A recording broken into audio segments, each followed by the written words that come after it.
ধর্মকে কেন্দ্র করে ডাক্তার হওয়ার অর্থ হল সে তার ডাক্তারিকে শিখবে মানুষের সেবার জন্য, সদকা জারিয়ার জন্য, জান্নাত কামায়ের জন্য। স্বামীরা স্ত্রীর কথা মানা শুরু করবে, এটা কি আমাদের আল্লাহ বলছে।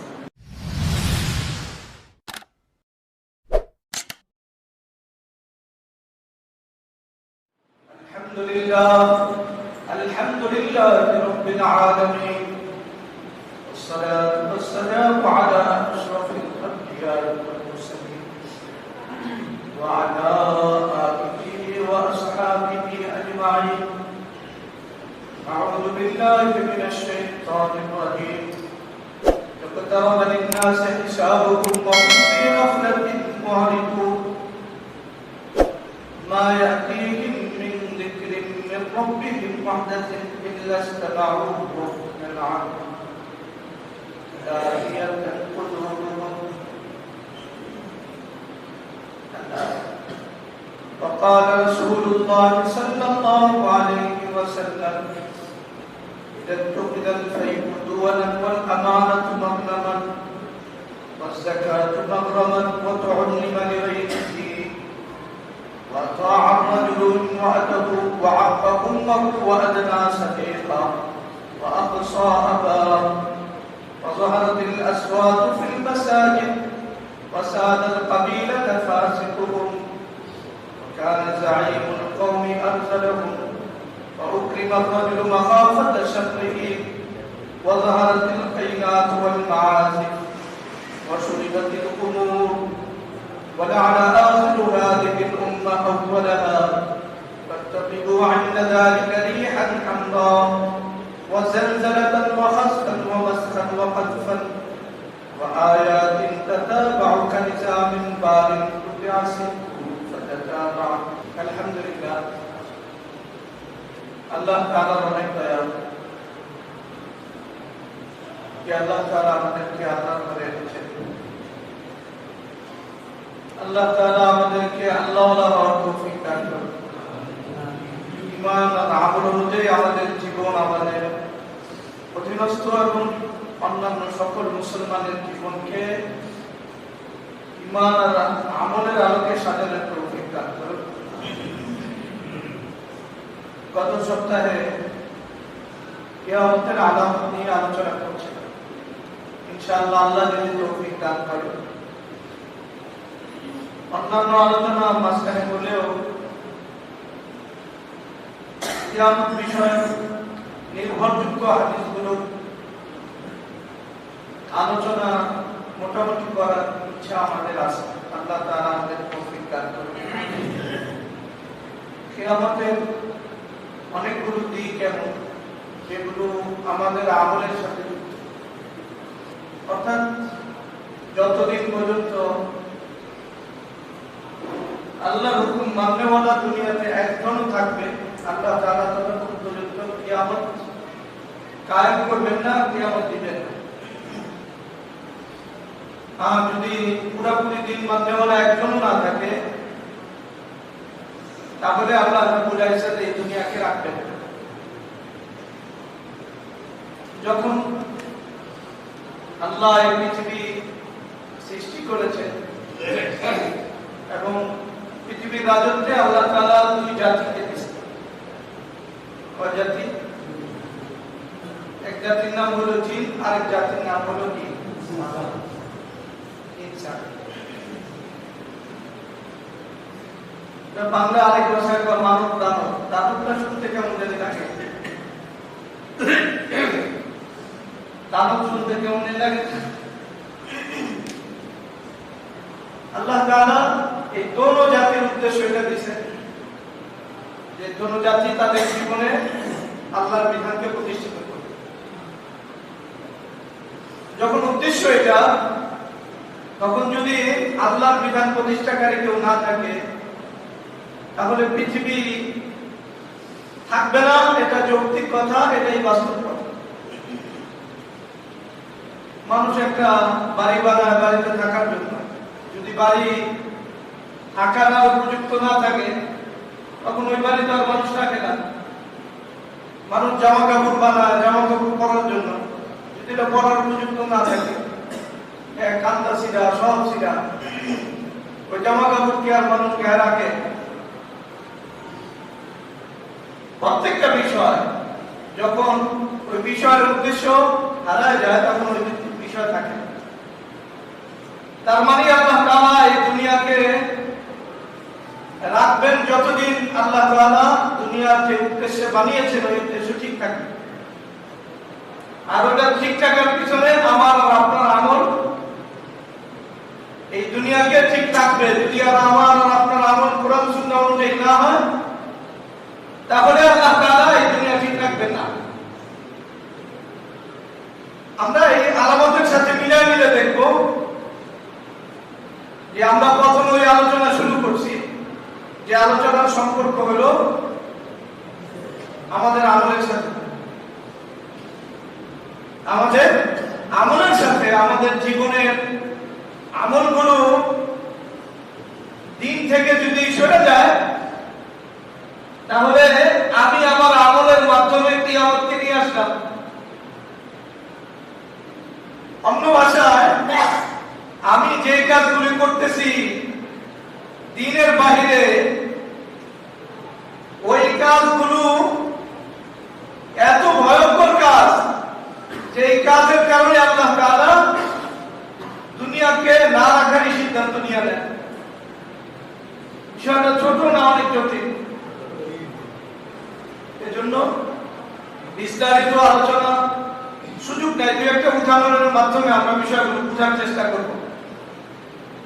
যেহেতু বিষয়গুলো আমাদের আমল কেন্দ্রিক, আমাদের আমলকে ঠিক করতে চেষ্টা করব। এমন যেন না হয় এই দুনিয়া ধ্বংসের কারণ আমি হইলাম এবং আমার আমল হইলাম।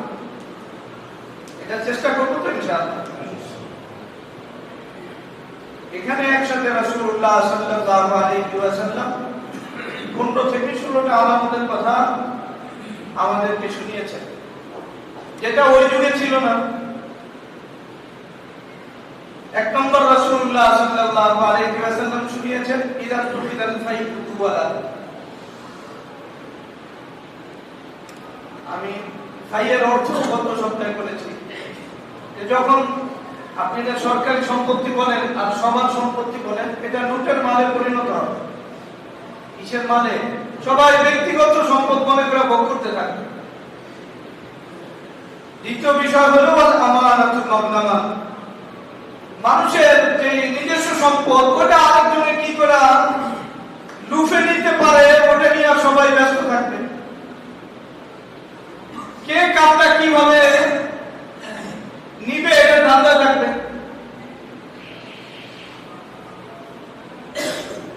তিন নম্বর ওয়াযাকাতুল মাগরামান। মানুষ যাকাত অনেকে হয়তো দিবে কিন্তু যাকাতটা দেওয়াটাকে নিজের উপর বোঝা মনে করবে, জরিমানা মনে করবে।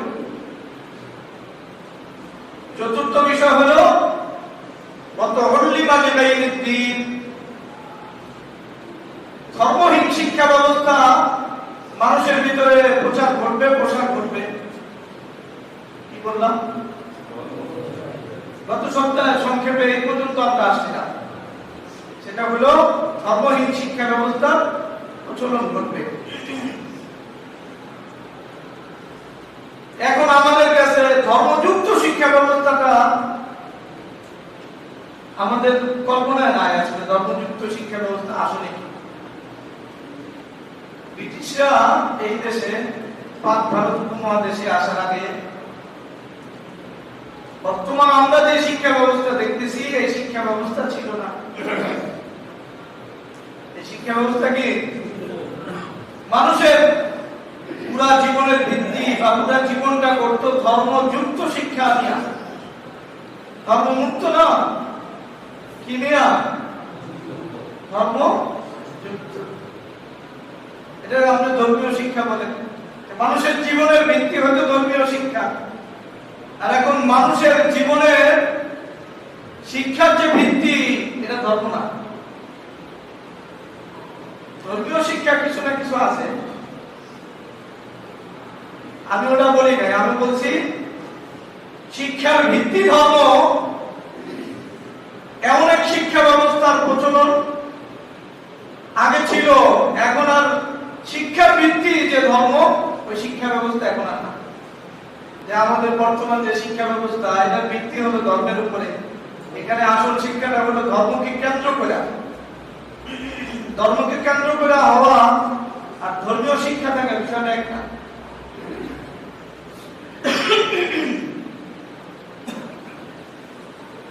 ধর্মকে কেন্দ্র করে যে শিক্ষা ব্যবস্থা, আরেকটা হলো ধর্মীয় শিক্ষা, তার ভিতরে থাকা দুটো এক না। আমার কথা এটা বুঝতে হবে। অর্থাৎ আধুনিক শিক্ষা শরীয়তে নিষেধ না, শরীয়তে এটা কিছু না কিছু মানুষের জন্য এই আধুনিক শিক্ষা গ্রহণ করা জরুরি। ডাক্তার কি আমাদের জরুরতের বিষয় না? যারা ইঞ্জিনিয়ার নাকি আমাদের জরুরতের বিষয় না? আপনারা বলেন দরকার আছে না? এই যে শিক্ষা ব্যবস্থা, এই শিক্ষা ব্যবস্থা আধুনিক যে শিক্ষা, এই শিক্ষা ব্যবস্থা দরকার আছে। শরীয়ত কি বলছে? শরীয়ত বলছে হলো ডাক্তার হোক একজনে, কিন্তু তার ধর্মকে কেন্দ্র করা, ধর্মকে মূল ভিত্তি করা ডাক্তার হোক। সেটা কি করা? অর্থাৎ ডাক্তারি শিক্ষা করতে গিয়া ধর্মের বিপরীত যে দিকগুলো সেটা সে করবে না, আল্লাহকে সামনে রাখবে। একজন ডাক্তার যদি আল্লাহর ভয়কে সামনে রেখে শিখে এবং শরীয়তের বিধানকে সামনে ভিত্তিমূল রেখে শিখে, তো ওই ডাক্তার দ্বারা মানুষের কি পরিমাণ উপকার হবে। বর্তমান ডাক্তাররা সবাই শিখে উম্মতকে, সবাইকে উপকার করার জন্য, যে আমি এই শিক্ষা ব্যবস্থার মাধ্যমে আমি এই উম্মতের সেবা করব। উম্মতের অসহায় গরিব যারা বড় বড় ডাক্তার দেখাতে পারে না, আমি আমার মেধাকে কাজে লাগাইয়া আমি আমার এই শিক্ষা দিয়া তাদেরকে উপকার করব, এই উদ্দেশ্যে সব ডাক্তাররা বড় বড় ডাক্তারি ডিগ্রি নেয়।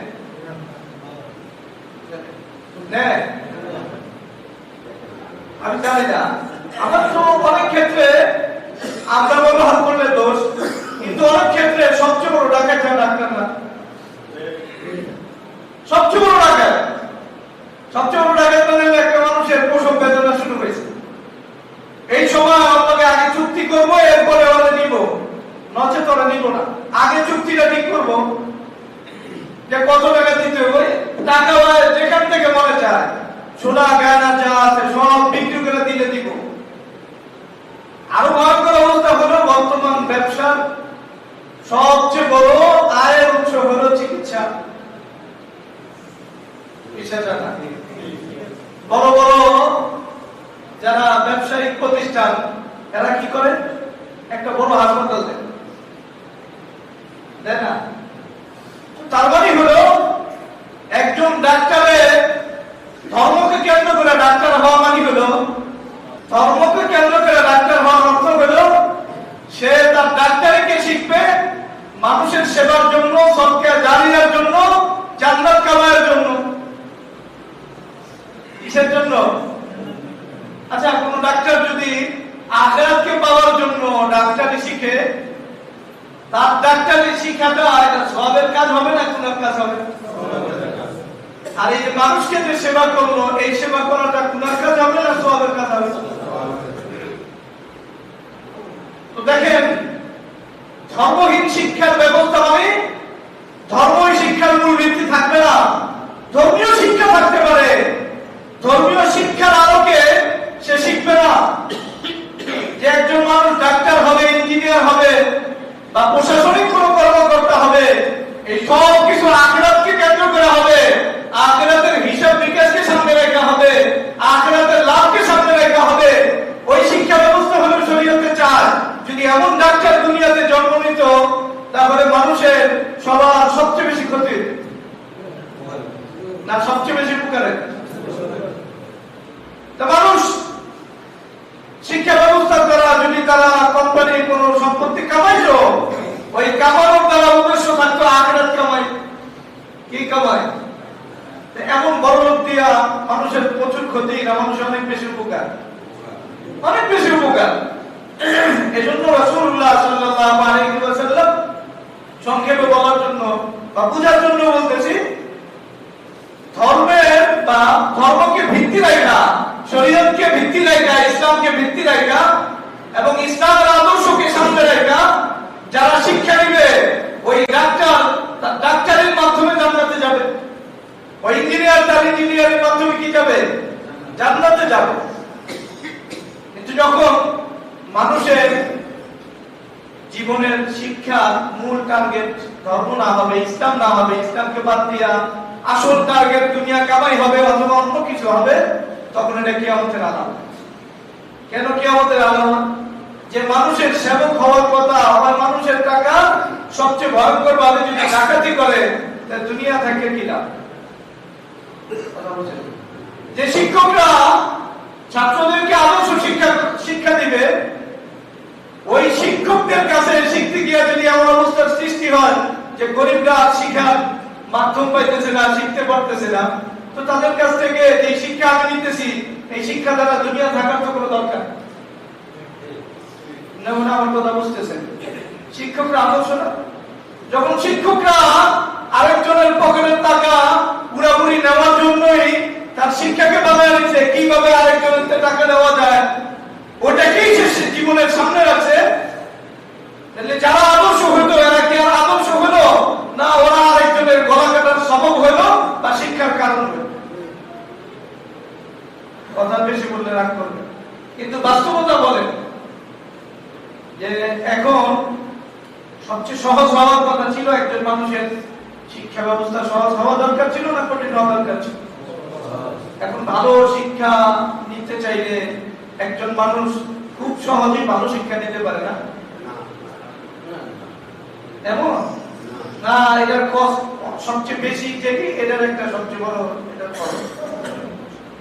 চিকিৎসা মানুষের জন্য সহজ হওয়ার কথা ছিল, এখন চিকিৎসা সবচেয়ে বেশি ব্যয়বহুল। কথাটা বুঝতে, মানুষ যেই বিদ্যাপীঠ থেকে আল্লাহকে শিখতো, রাসূলুল্লাহ সাল্লাল্লাহু আলাইহি ওয়াসাল্লামের ভিতরে যে সেবার মন মানসিকতা ছিল, এই মন মানসিকতা নিজের জীবনের আদর্শ বানাইলো, ওটা না বানায়া বস্তুবাদী এক সভ্যতা, এক সমাজ, যারা বস্তুবাদী সমাজের গোড়াপত্তন করছে, নিজে কিভাবে বলা হবে ওই শিক্ষার ভিত্তিতে যখন সমাজ করতেছে, তখন সমাজের এক শ্রেণী অসহায়ত্ব বরণ করতেছে। দুনিয়া থেকে কি লাভ? যাদের কাছ থেকে শিক্ষা নিয়ে মানুষ আদর্শ শিখবে, তারা আদর্শের বাইরে শিখায়। মানুষ সেবার নামে এখন মানুষের কাছ থেকে সবচেয়ে বড় ডাকাতি করতেছে। মানুষকে যারা নিরাপত্তা দেয়, ওদের কাছে মানুষ সবচেয়ে বেশি অনিরাপদ। কথা বলে না? যারা নিরাপত্তা দিবে, তাদের কাছে মানুষ সবচেয়ে বেশি অনিরাপদ। সমস্যা কোন জায়গায়? কত অল্লিবানি বাইরের দিন, মানুষ আল্লাহকে সামনে রেখে দিনকে সামনে রেখে শিখতেছে না। এই অবস্থা যখন পৃথিবীটা মানে পৃথিবী যে উদ্দেশ্যে বানানো, এই উদ্দেশ্য ব্যাহত হইতেছে, উদ্দেশ্য বিপরীতটা আসতেছে। মানুষ যার কাছে নিরাপত্তা চায় তার কাছে অনিরাপদ, যার কাছে সেবা চায় সে ডাকাত, যার কাছে আদর্শ চায় সে আদর্শহীন শিক্ষা দিতেছে। এই সময় দুনিয়া রাখার দরকারই নাই। এরপরে রাসূলুল্লাহ সাল্লাল্লাহু আলাইহি ওয়াসাল্লাম বলতেছেন, ওয়া আতা আর-রাজুলু ইমরাআতাহু, স্বামীরা স্ত্রীর কথা মানা শুরু করবে। এটা কি আমাদের আল্লাহ কি বলতেছেন? আল্লাহ রাসূল এই ভাই বুঝান, আপনি রাগ করেন। স্বামীরা কার কথা মানা শুরু করবো? স্ত্রীর কথা মানা শুরু করবো। আপনি কোন খাইছেন? এটা তো ভালো কথা। রাসূলুল্লাহ সাল্লাল্লাহু আলাইহি ওয়াসাল্লাম বলতেছেন যে এটা কিয়ামতের আলামত। ওয়া আতা আর-রাজুলু ইমরাআতাহু, মানুষ কার কথা মানে স্বামীরা স্ত্রীদের কথা মানা শুরু করবে। এর অর্থ হলো যে ঘর আসলে স্বামীর কথা চলবে না, স্ত্রীর কথা চলবে। ঘরের আসল যে স্বামীরা, ঘরের আসলকে মেয়েকে কোন জায়গায় বিবাহ দিবে এটা স্বামী সিদ্ধান্ত নিতে পারবে না, এটা বিবি সিদ্ধান্ত দিতে হবে। বুঝলেন? স্বামী কি করবে এই সিদ্ধান্ত কার কাছ থেকে নিতে হইব? স্বামী কোথায় যাবে না যাবে এই সিদ্ধান্ত কার কাছ থেকে? বিবির কাছ থেকে নিতে হইব। বাকি বিবি কোথায় যাবে না যাবে, মার্কেটে যাবে না কার কাছে যাবে, এই অনুমতি নেওয়া দরকার পড়বে না। কারণ এখন বিবিরা স্বামীদের আসন দখল করছে। এই ঘটনা আমাদের সমাজে না, এজন্য কিয়ামতের কোনো সম্ভাবনা হবে না।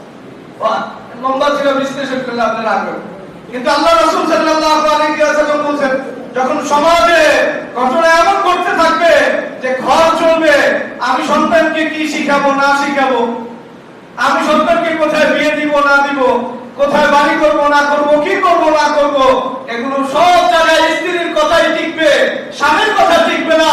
আল্লাহ বলতেছেন এই দুনিয়া রাখার কোনো দরকার নেই। কারণ যাকে আমি যোগ্যতা দেই নাই ঘর চালানোর, সে যদি ঘর চালাইতে থাকে আর এমন সব ঘর শুরু হয়, তাহলে তো সব ঘরের শান্তি নষ্ট হবে, তাহলে দুনিয়ার এটা কি লাভ? এখন এমন দুর্ঘটনা সমাজে ঘটে না ভাই, কথা বলতে হবে। সাল্লাল্লাহু আলাইহি ওয়াসাল্লাম যুগটা কল্পনা ছিল না কোন নারী ঘর থেকে বের হবে স্বামীর পারমিশন বা অনুমতি ছাড়া, এটা তো কল্পনাই করতো না। ওই সময় রাসূলুল্লাহ সাল্লাল্লাহু আলাইহি ওয়াসাল্লাম বলতেছেন কিয়ামতের আলামত হলো ওয়াতা আর-রাজুলু ইমরাতাহু। এখন স্বামী পুরোপুরি হয়ে গেছে, বউ হয়ে গেছে, আর বউ স্বামী হয়ে গেছে। বউ কি হয়ে গেছে? এটা বাংলা ভাষায় নেই। বউ কি হয়ে গেছে? স্বামী হয়ে গেছে। স্বামী কি হয়ে গেছে? বউ হয়ে গেছে। বউ মানে আগে আমরা বউ বলে বউরে আনতো, বউরে যে যেমন চেক করতো, আমরাও দেখছি, আপনারা দেখেন না, এটা ঠিক। কিন্তু আমাদের দেশে দেখতে হয় একজন বউ আনলে শাশুড়ি যা করে এটা শুনে দেয়, যে যা করে সব শুনে দেয়। এখন দেখা যায় যে না, সবাই বউর তোয়াক্কা করেছে। এই ঘটনা মনে হয় আমাদের সমাজে একবারে বিরল না, প্রত্যেক ঘরে ঘরে। ওয়াতা আর-রাজুলু ইমরাতাহু, এটা মানে একজন পুরুষের পুরুষত্ব হারানো। কি হারানো? পুরুষের পুরুষত্ব হারানো। এর বাইরে আমি আর কিছু বলতে পারি না যে আমার ঘর, আমার সংসার, আমার সন্তান এগুলো কিভাবে চলবে এটা নির্ণয় করবে আমার বিবি। আমার বিবি যে সিদ্ধান্ত দেয়। আরে একটু আগে আসতেছিলাম, মানে কিয়ামতের আলামত করতে করতে আসতেছি, ওখানে এক লোক যাইতেছে, তার এক বিবি নিয়ে সম্ভবত, বিবি এমন ধমকাইতেছে, আজকে কিয়ামতের যে আলামত বয়ান করতেছি, আল্লাহ মনে হয় এই অবস্থা শুনাইবো। আমি বেচারা অসহায়, মানে পেরেশান, কি করবো না করবো। তা দেখলাম যে ওই বেচারা আসলে বউ হয়ে গেছে। বউ যেমন আগে কথা বললে শুনতো, চুপচাপ করে স্বামী কথা বলতে নাই, মুরব্বীরা শিখাই দিত। এখন মুরব্বীরা এই পাঠ দেখ চাই না দেখ, ওই বেটা এমন চুপচাপ করে শুনতেছে যে আমি তো আসলে এখন আর বেটা নাই, বেটি হয়ে গেছে। ওয়াতা আর-রাজুলু ইমরাতাহু, কথা বুঝেন? এটা বাস রাসূলুল্লাহ সাল্লাল্লাহু আলাইহি ওয়াসাল্লাম কথা জীবনে মিলাইতে হইব। এখন মিলানের অর্থ হলো আপনি যায়া বউরে আজকে পিটাতে শুরু করবেন না, আমি বেটা হয়ে গেছি না, হলে আপনি জেডা হয়ে যাবেন। কি হয়ে যাবে? জেডা মানে যার সমাজে ভ্যালু নাই, ঘরে ভ্যালু নাই, এমন হয়ে না। রাসূলুল্লাহ সাল্লাল্লাহু আলাইহি ওয়াসাল্লাম আপনাকে যে জিম্মাদারি দিয়েছে, যে নেকড়ানি দিয়েছে, ওটা আপনি সিদ্ধান্ত নিন। বিবির সিদ্ধান্ত অনুযায়ী আপনি আপনার সন্তানকে বিয়ে দিয়া এরপরে ঝামেলা করছেন, এখন আপনি কোন হায় ঝামেলাটা কি করবেন? এরপর রাসূলুল্লাহ সাল্লাল্লাহু আলাইহি ওয়াসাল্লাম আরেকটা শব্দ যোগ করছেন, ওয়াক্কাবুল্লাহু, বিবির কথায় ঘর চলবে, মার বিরোধিতা চলবে। কার বিরোধিতা? এই সমাজে এটা চলে না। চলবে কার কথায়? বিবির কথায়। আর মার অবাধ্যতা চলবে সমাজে। যেখানে বৈধ ক্ষেত্রে মার কথা মানা জরুরি, কি বললাম? বৈধ ক্ষেত্রে যে কাজ করা বৈধ, মা যদি পূজা যাইতে ওটা বৈধ না, মা যদি সিনেমা দেখতে ওটা বৈধ না, মা যদি কোনো যে স্কুলে পাঠায় তখন পাঠায় যে যেহেতু আপনার ছেলে আর আমার মেয়ে কি স্কুলে পড়ে, চলেন রিক্সা ভাড়া ডবল দিয়া কি লাভ? এই রিক্সা একটাই যাক, এক রিক্সা দুজন যাক। এই ধরনের মায়ের কথা শোনা যাবে? আল্লাহর কথা বাদ দিয়ে এমন ঘটনা এই সমাজে ঘটে না। এমনি আমরা বলি ঘটে, কথা বলে না, কথা বলতে হবে। এটা তো নাই কোনো ওয়াজ নাই এর সাথে। এই যে সমাজের ঘটনা এমন ঘটে যে বিবির কথাই চলে, মার কথা উপেক্ষিত হয়, ওই সমাজ রাখার কোনো দরকার নাই। আল্লাহ বলতেছেন এটা এত বড় অপরাধ, এই অপরাধের কারণে দুনিয়া ধ্বংস করার উপযুক্ত। মার বৈধ কথা চলে না। মা একটা জিনিস খেতে চাইছে, আজকে এটা পাকা বাবা, স্ত্রী ছাড়ি দিয়ে দিচ্ছে, না এটা চলবো না, কয়দিন এই খানা খাওয়া যায়, জামাই বাজারে তৈরি নিয়ে আসতে, মায়ে যেটা করছে ওটা না, জারি খায় ওটাই আছে যেটা বউ কইছে। এই ঘটনা ঘটে না সব। তাহলে বৈধ ক্ষেত্রে মানুষ মার কথা লঙ্ঘন করতে থাকবে আর স্ত্রীর কথায় সব চলতে থাকবে। কথা ভালো করে বুঝে। বিবিরা যদি আমার লাগে রাগ করে কোনো সমস্যা নেই, খুশি হওয়ার কথা যে এমন অপরাধ চলতেছে, যে অপরাধের কারণে এই বিবিরা জাহান্নামে যাবে এবং এই বিবিরা জ্বলবে, স্বামীকে নিয়ে জ্বলবে। আমরা চাইতেছি রাসূলুল্লাহ সাল্লাল্লাহু আলাইহি ওয়াসাল্লাম যে সমাজ ব্যবস্থা দিয়েছেন ওই সমাজ ব্যবস্থা চালু হোক। আপনারা চান কি চান? এরপরে রাসূলুল্লাহ এই কথাগুলো আল্লাহ তাআলা না জানাইলে ওই পরিস্থিতিতে কেউ কল্পনাই করতো না। রাসূলুল্লাহ সাল্লাল্লাহু আলাইহি ওয়াসাল্লাম বলতেছেন ওয়া আদলা সাদিকাহু ওয়া আকসা আবাহু ওয়া আকসা আবা বলে আলামত এত চমৎকার। রাসূলুল্লাহ সাল্লাল্লাহু আলাইহি ওয়াসাল্লাম বলতেছেন যে বন্ধু যারা বন্ধুকে কাছে টেনে নিবে, বাবাকে দূরে সরায়। এই ঘটনাই সমাজে ঘটে না। আমাদের সন্তানদের সম্পর্ক বাবাদের সাথে বেশি না তার বন্ধুদের সাথে বেশি? ভালো করে বলতে হবে কার সাথে সম্পর্ক বেশি, বাবার সাথে না বন্ধুদের সাথে বেশি? তাহলে আর বন্ধুরা সবাই আমারই একই বয়সের, 15 বছর বয়সের একজন ছেলে কি বুঝে, হয় আরেকজনকে বুঝে। ওরা যত আবেগী উল্টাপাল্টা যত কাজ আছে ওটা ওরা করতে পারে।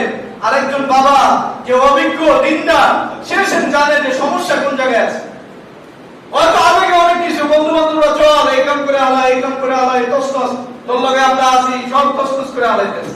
এটার পরিণতি বা ফলাফল কি হবে এটা বন্ধুরা জানে? কথা বলে বন্ধুরা একসাথে হয়ে কি করছে?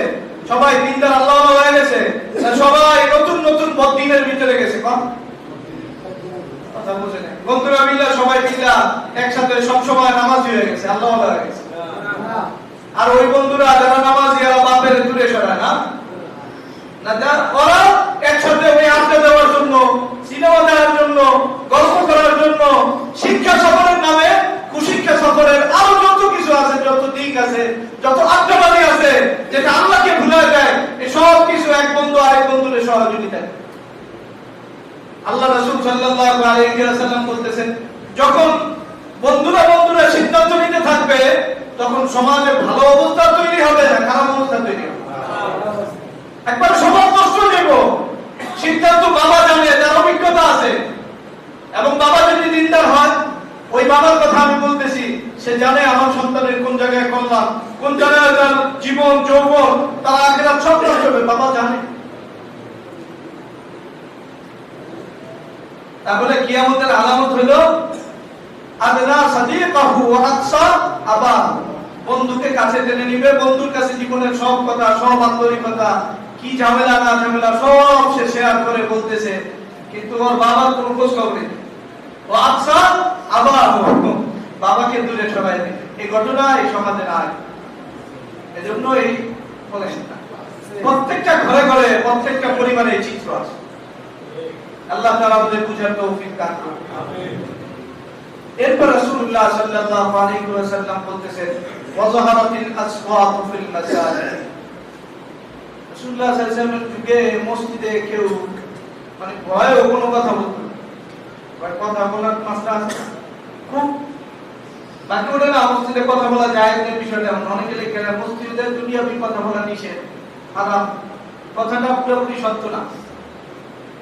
দুনিয়াবি কথা বলা নিষেধ মানে একজন আরেকজনের জিজ্ঞেস ভাই তুই কেমন আছিস, ভালো আছি, এটা নিষেধ।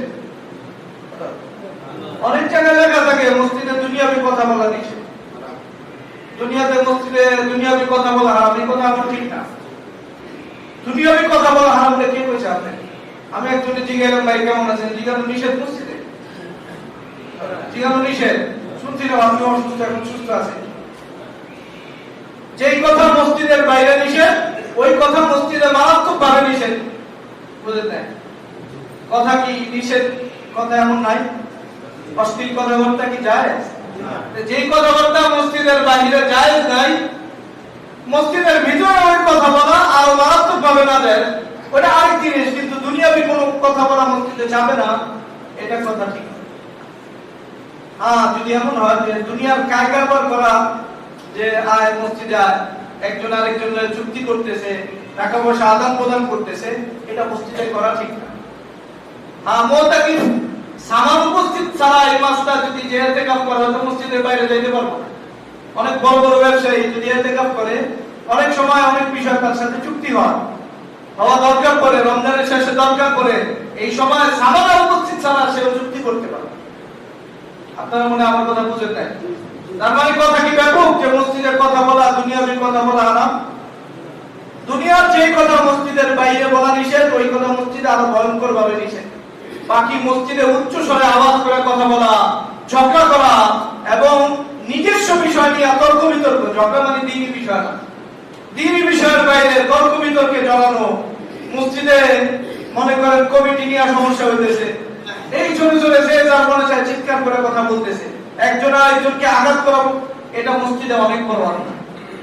শুধু অন্যায় না, রাসূলুল্লাহ সাল্লাল্লাহু আলাইহি ওয়াসাল্লাম বলতেছেন ওয়ারফিআতিল আসওয়াতু ফিল মাসাজিদি, যখন মসজিদে সবাই শোরগোল করবে, জোরে জোরে আওয়াজ করবে, দ্বীনি বিষয় না, নিজস্ব বিষয়ে ঝগড়া করবে, তখন এটা কিয়ামতের আলামত যে মসজিদে মানুষ, মসজিদের যে তাজিম, যে আদব রক্ষা করা দরকার, যে ভয় দিনের ভিতরে থাকা দরকার, ওটা গেছে গা।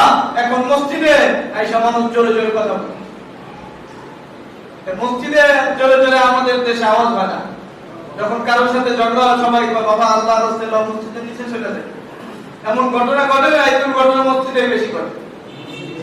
ওয়ারফিআতিল আসওয়াতু ফিল মাসাজিদ, রাসূলুল্লাহ সাল্লাল্লাহু আলাইহি ওয়াসাল্লাম বলতেছেন, সাল্লাল্লাহু আলাইহি ওয়াসাল্লাম, জোরে পড়েন না সাল্লাল্লাহু। ওই যুগে এই কথা কল্পনা করার মতো ছিল না।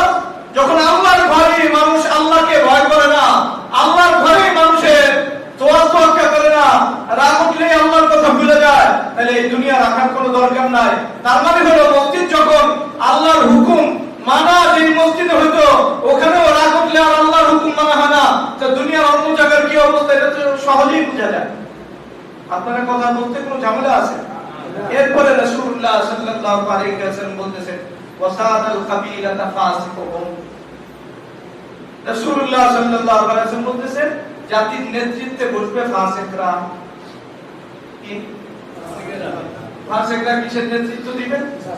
এই জাতির নেতৃত্ব সব আলেম ওলামারা দেয়।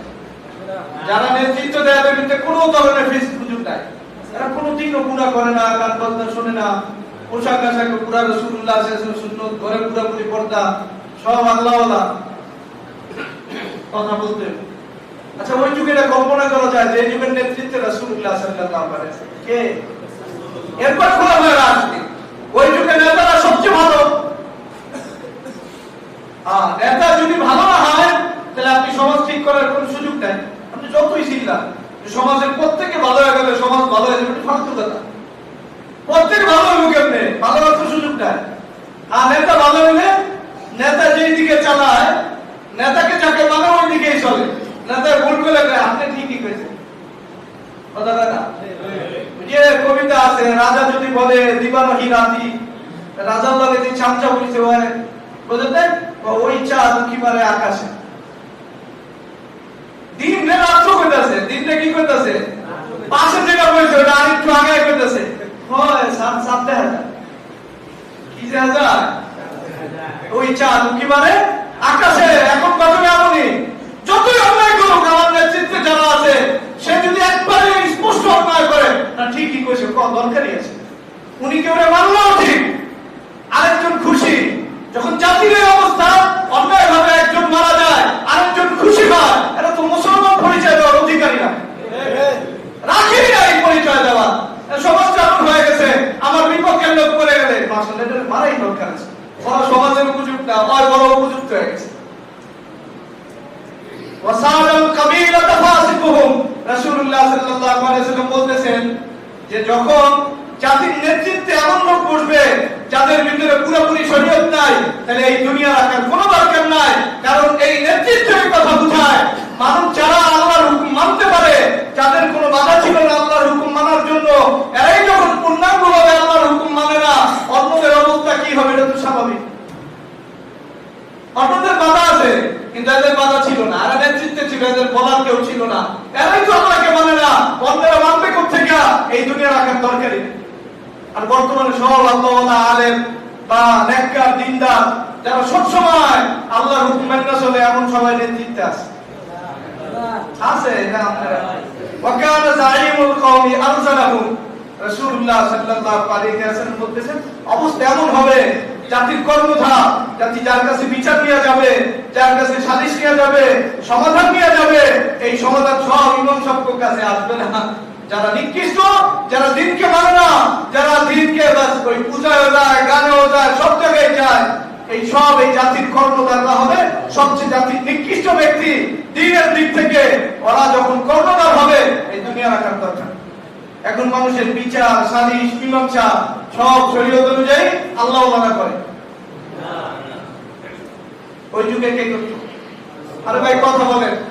আমরা এমন কাজ করতেছি যে কাজের জন্য দুনিয়া রাখাই উপযুক্ত না।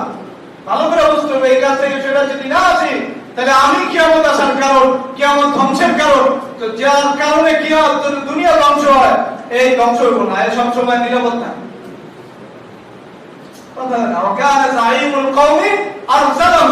জাতির কর্মধার, জাতির মীমাংসা, জাতির সিদ্ধান্ত, জাতির ফায়সালা দিব সবচেয়ে নিকৃষ্ট লোকেরা, দ্বীনের দিক থেকে যারা নিকৃষ্ট। এই আলামত পাওয়া যায় না, না এটা কি রাসূলুল্লাহ সাল্লাল্লাহু আলাইহি ওয়াসাল্লাম বলতেছেন, সমাজে এ ভাই কথা শুনেন, ওয়াউকরিমার রাজুলু মাকাফাতা শাররিহি। রাসূলুল্লাহ সাল্লাল্লাহু আলাইহি ওয়াসাল্লাম বলতেছেন, মান সম্মান দিলের বিষয়। মান সম্মান কি করা? আরে বুঝেন, আগের যুগে আমাদের আগের যুগ না, আমাদের কিছুদিন আগে দেখছি মুরব্বিদের সামনে কোনো একটু বয়সের নিচে কথাই বলে, চুপচাপ থাকে, ইজ্জত করে। একবারে মুরব্বি বাস্তব বিরোধী কথা বলে আর কি থাকে, চুপচাপ মাথা নিচে, না কথা আমার বাবার সমান কথা বলে কি। এই ঘটনা এই যুগে আপনারা দেখেন। রাসূলুল্লাহ সাল্লাল্লাহু আলাইহি ওয়াসাল্লাম বলতেছেন, একটা সময় আসবে যখন মানুষের যেটা দ্বীনের বিষয়, মান ইজ্জত, সম্মান দেখানো, প্রদর্শন করা, মানুষ তাকে সম্মান দেখাবে তার স্বার্থ থেকে বাঁচার জন্য। ওয়াউকরিমার রাজুলু মাকাফাতা শাররিহি, আর যদি ইজ্জত না করি তা আমার খবর আছে, আমার কি আছে। এজন্য স্যার কইতে কইতে অস্থির, আর ভিতরে ওই লালন করতেছে। আমার এক লোক কইতেছে, একজন ছোট পদবীওয়ালা, হুজুর আমরা তো স্যার কই, আমার দিলের স্বপ্ন হইলো যদি আল্লাহ তাআলা আমার টাকা পয়সা দিত, আর এর বিনিময়ে যদি আমি এই সুযোগ পাইতাম আর মাজাবারে একটা লাথি দেওয়ার, তা আমি এই সব টাকা পয়সা দিয়ে মাজাবারে একটা লাথি। আমার এটা আমার জীবনের শখ আছে। ঘটনা এমন দুর্ঘটনা এদিকে যায়, সবাই তাকে সম্মান করে, সব দিল থেকে করে না আসলে ভয়ে, যদি বলে সম্মান না করি তাহলে আমার খবর আছে। এই ঘটনা এই যুগের ঘটনা। রাসূলুল্লাহ সাল্লাল্লাহু আলাইহি ওয়াসাল্লাম বলতেছেন, এখন যে আমাকে তোমরা সম্মান করো, বড়দেরকে সম্মান করো, দিল থেকে মহব্বত করে ভালোবাসা, এই সময় আর থাকবে না। যদি ওই সময় না থাকে তখন আর দুনিয়া রাখার উপযুক্ত, দুনিয়া রাখার উপযুক্ত না। ওয়াজ মাহফিল করা যায় না, এমন লোককে দাওয়াত না দিলে, ওই লোক যদি এমন জীবনে কোনোদিন নামাজ ঠিক মতো পড়ে না, জুম্মা কোনো রকম পড়ে, ঈদের নামাজ কোনো রকম পড়ে, পূজায় যায়, গানেও যায়, এখন ওয়াজ করতে হলে ওরা আইনা বসাইতে হবে। আমার যে সম্মান করে আইনা বসানো হয়েছে, এই বসানো হয়েছে কিসের জন্য? ওয়াজের প্রত্যেক সদস্য ওরা ইজ্জত করে এমন না, ওরা যদি না ডাকতে তাহলে হয়তো মাঠটা পাবো না, হয়তো ওয়াজ করতে পারবো না। কথা বুঝে না, এমন ঘটনা ঘটে না কি ওয়াজই হইব না, অত বলে ঝামেলা আছে।